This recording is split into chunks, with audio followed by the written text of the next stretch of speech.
কেমন আছেন বন্ধুরা? আশা করি সকলে অনেক ভালো আছেন। আপনাদের সামনে আবার আমি চলে এসেছি নতুন একটি ভিডিও নিয়ে। আজকে আপনাদেরকে শেখাবো কটরি ব্লাউজ কিভাবে কাটিং করতে হয়। একদম জলের মতো সহজ উপায়ে সবথেকে সহজ পদ্ধতিতে কিভাবে কটরি ব্লাউজ কাটিং করবেন। এর থেকে সহজ পদ্ধতি হয় কি সেটা আমার জানা নেই।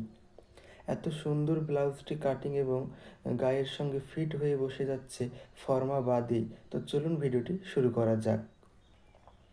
প্রথমে আমি 1 মিটার ছিটকে দুপাটে ভাঁজ করে নিয়েছি, নিচের দিকে বন্ধ, বিপরীত দিকে খোলা সাইড রেখেছি।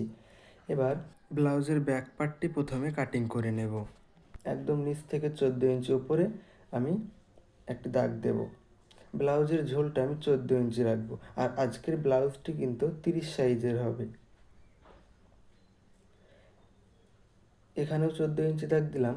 এবার এই দুটো দাগকে মিলিয়ে দেব।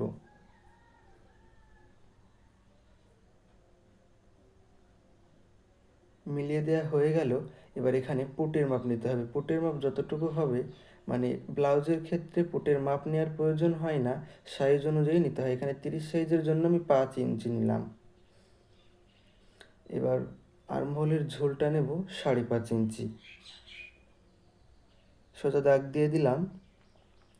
এবার আর্মহোলের যে 5.5 ইঞ্চি নিলাম তার নিচে আমাকে বডির মাপ নিতে হবে। বডির মাপটা আমি পরে বসাবো, আগে মাজার মাপটা বসিয়ে নেব।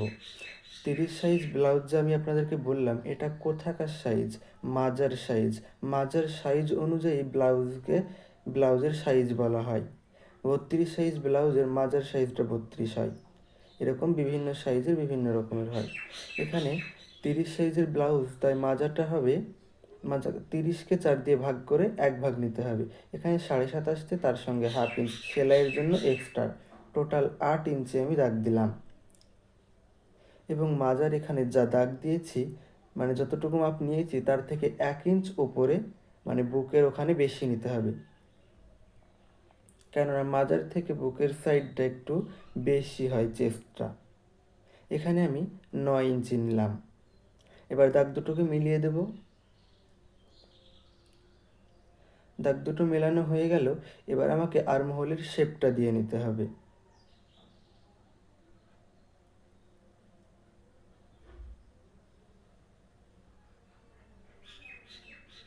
আর্মহোলের শেপটা দেওয়া হয়ে গেছে। এবার গলাটা কাটিং করার জন্য গলার চওড়াটা আমি এখানে 2 ইঞ্চি নিলাম। এবার একদম নিচ থেকে আমি 7 ইঞ্চি উপরে দাগ দিচ্ছি। গলার মাপটা আমি নিচ্ছি না, কারণ পিঠটা আমি একটু চওড়াভাবে রেখে দেবো, তাই 7 ইঞ্চি নিলাম। 1 ইঞ্চি কমে 6 ইঞ্চি থেকে যাবে। এবার গলার ঝোলটা আমার 7 ইঞ্চি আছে, কেননা আমি 14 ইঞ্চি ব্লাউজের ঝোল নিয়েছিলাম। এবার নিচে গলার চওড়াটা আমি 2.5 ইঞ্চি নিলাম। উপরে 2 ইঞ্চি, নিচে 2.5 ইঞ্চি। দাগ দুটোকে মিলিয়ে দেব। এবং এখানে গলার শেপ আপনারা যেমন রাখতে চান সেমন শেপ দিয়ে নেবেন। এখানে আমি গোল রাখবো, তাই গোল শেপ দিয়ে নিচ্ছি। হয়ে গেল। এবার আমাকে টেকিনের জন্য পয়েন্টটা বের করতে হবে। 1/2 ইঞ্চি যে আমি এক্সট্রা নিয়েছিলাম সেলের জন্য, সেটা বাদ দিয়ে যেটুকু আমার ফিটিংস মাজার মাপ ছিল, সেটাকে আমি দুভাগ করে মিডিলে একটি পয়েন্ট বসাতে হবে। তাই ফিতাটাকে এভাবে আমি দুভাজ করে নিচ্ছি, অথবা আপনারা দুভাগও করে নিতে পারেন। মিডিলে এভাবে চিহ্নিত করে নিলাম। এই জায়গাটায় টেকিনটা বসবে। ব্যাক পার্টটি পুরো আমার রেডি হয়ে গেছে। এবার মার্ক বরাবর আমি কাটিং করে নেব।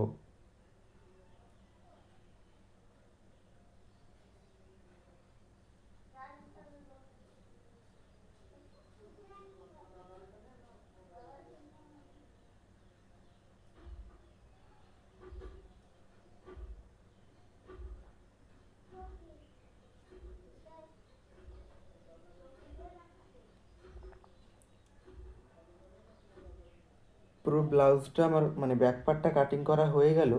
এবার আমাকে সামনের সাইড কাটিং করতে হবে। সামনের সাইড কাটিং করার জন্য আমি একটি সোজা দাগ দিয়ে নিচ্ছি, কেননা আজকে আমি একদম সহজভাবে শেখাবো ব্লাউজটি কাটিং করা। এবার দাগ থেকে 7 ইঞ্চি চওড়াতে একটি দাগ দিলাম। এবার এখানেও 7 ইঞ্চি চওড়াতে দাগ দিচ্ছি। এবার দাগ দুটোকে মিলিয়ে দেব।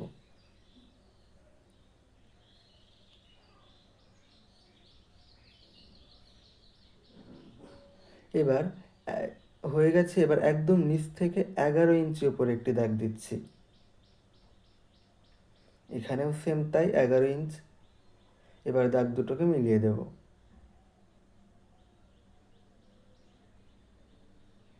মেলানো হয়ে গেছে। এবার এখানে আমাকে ওই যে সাইডের দাগটা ছিল, ওই দাগ থেকে আমাকে 3.5 ইঞ্চে একটি দাগ দিতে হবে। 3.5 ইঞ্চে একটি আমি দাগ দিলাম। একটু নিচে মানে 4 থেকে 5 ইঞ্চি নিচেও আমি সেম 3.5 ইঞ্চে দাগ দিচ্ছি।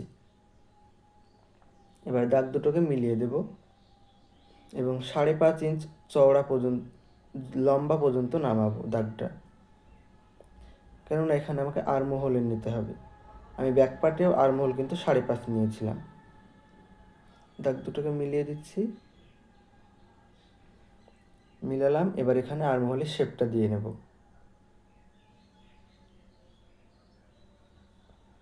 শেপ দেওয়া হয়ে গেল। এবার সেম এইভাবে আরেকটি ঘর আমাকে কাটিং করে নিতে হবে। তাই ওপর থেকে 5 ইঞ্চি নিচে একটি দাগ দিচ্ছি, এখানেও তাই ওপর থেকে 5 ইঞ্চি নিচে একটি দাগ, এবং আমার নিজের সাইড থেকে এই দাগ দুটোকে মিলিয়ে দিলাম। এবার আমার নিজের সাইড থেকে 4 ইঞ্চিতে একটি দাগ দিতে হবে।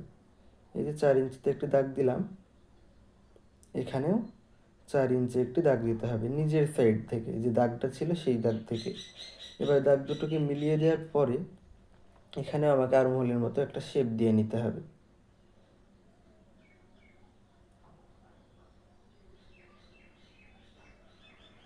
শেপটা দেওয়া হয়ে গেছে।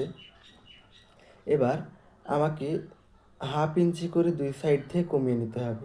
এখানে 1/2 ইঞ্চি এবং এই দাগের সঙ্গে মিলিয়ে দেব 1/2 ইঞ্চটাকে। এখানেও সেম তাই, 1/2 ইঞ্চ। এবার এই দাগটার সঙ্গে মিলিয়ে দেব।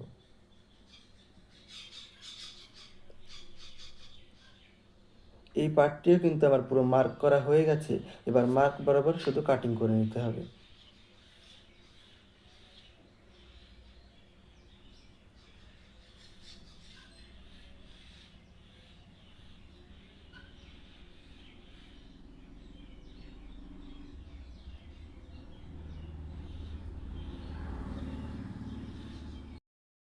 ব্লাউজের একটি সামনেকার পার্ট কাটিং করা হয়ে গেল।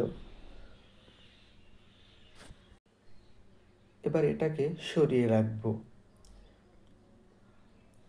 এবার এই দাগটাকে আমি সোজা করে কেটে নিচ্ছি। এখানে না কেটে সোজা দাগ দিয়ে নিলেও চলতো, আমি বাস কেটে বাদ দিয়ে দিলাম। এবার এই সাইডেও একটি সোজা দাগ দিয়ে নেব। আজকের ব্লাউজটি পুরোই আমি হাতে কাটিং করছি, এখানে কোনো ফর্মা ব্যবহার করছি না। এবার প্রথমে ব্যাক পার্টটি বসিয়ে মাজার যে মাপটা সেটা আমাকে নিয়ে নিতে হবে। মাজাটা যতটুকু আসবে ততটুকুই নিচকার বেলটা তৈরি করতে হবে সামনের পার্টের। এখানে এভাবে বসিয়ে নিলাম ব্যাক পার্টটাকে। দাগ থেকে ওই যতদূর পর্যন্ত আসবে তার থেকে 1 ইঞ্চ এক্সট্রা নিতে হবে। এক্সট্রাটা নিতে হবে কারণ সামনের পার্টে সেলাই কমে যাবে, সেটা হুকের ঘর লাগানোর সময়। এবার বেল্টের যে চওড়াটা সেটা এখানে 3 ইঞ্চি আছে এবং তার সঙ্গে সেলের সঙ্গে 1 ইঞ্চ এক্সট্রা দিয়ে 4 ইঞ্চি নিতে হবে। এবং বেল্টের চওড়া লম্বাটা এসেছে 9 ইঞ্চি।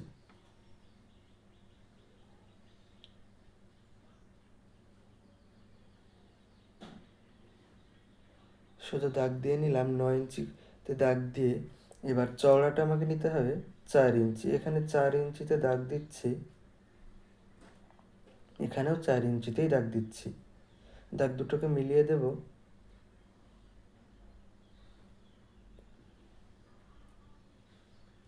এবার এই সাইড থেকে 1/2 ইঞ্চি ওপরে আর একটি দাগ দিচ্ছি। এবার ওই দাগটাকে এই দাগের সঙ্গেই মিলিয়ে দিতে হবে। এই যে দেখুন, এভাবে মিলিয়ে দিলাম।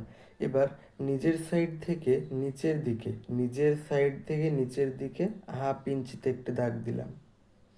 এই দাগটাকে এভাবে বেঁকিয়ে মিলিয়ে দিলাম বাঁকা করে।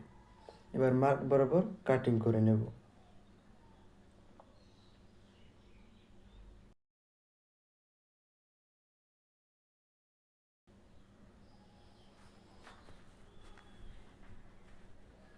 কাটিং করা হয়ে গেল।